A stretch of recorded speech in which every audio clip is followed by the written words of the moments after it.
We know there are people working against us. We know that a truckload of food was intercepted, taking food out of Nigeria. You've not made an example of those situations.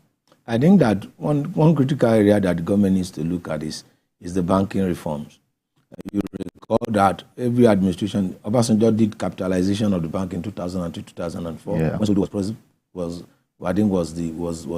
the central bank governor, 2 billion. I still have a tape which I asked my student to go and do a vox populi on their opinion with respect to that capitalization. I still have the cassette. It's a cassette. It's still in my office that I gave the broadcast student to go and do a vox populi and to ask people about their opinion about the capitalization. And I think the Emir Sanusi did 20 billion capitalization. I think that we need banking reforms. When you see the financial institutions, the money they make, George raised it with respect to what developed. The money that the financial institution make, what they declare at the end of the day as profit.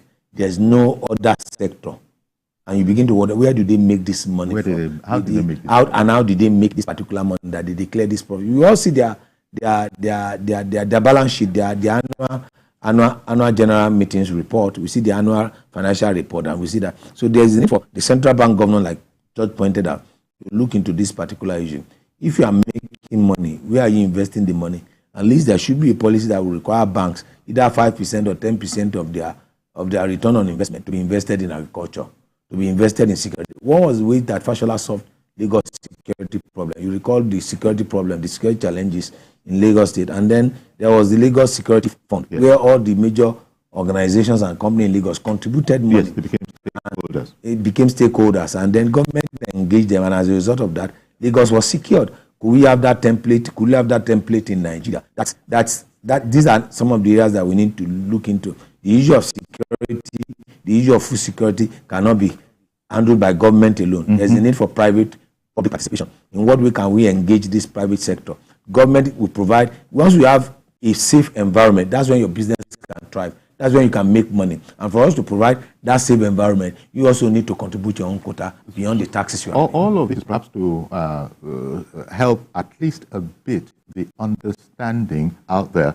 And you had said that government needs to also be much more forthcoming with communication as to what exactly is going on, so that people are not surprised about matters, so that people don't begin to hear about policy drifts or directions in the marketplace, where it's going to be inaccurate anyhow. So, but because people have George, Mazi Okorafor, many people have, adduced that it is known that there are forces working against the success of this administration.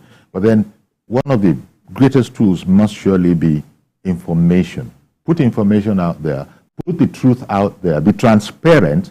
And so when you put anything else on social media, people at least have something, to evaluate and to counter with. It's not so. We know what's going on. Even though they might not, as a result of that, be ready to cut government a lot of slack, but at least they know that there are detractors of government who willy-nilly, no matter what they do, will still be criticizing them. But at least the more reasonable ones among them will have a better understanding of the score.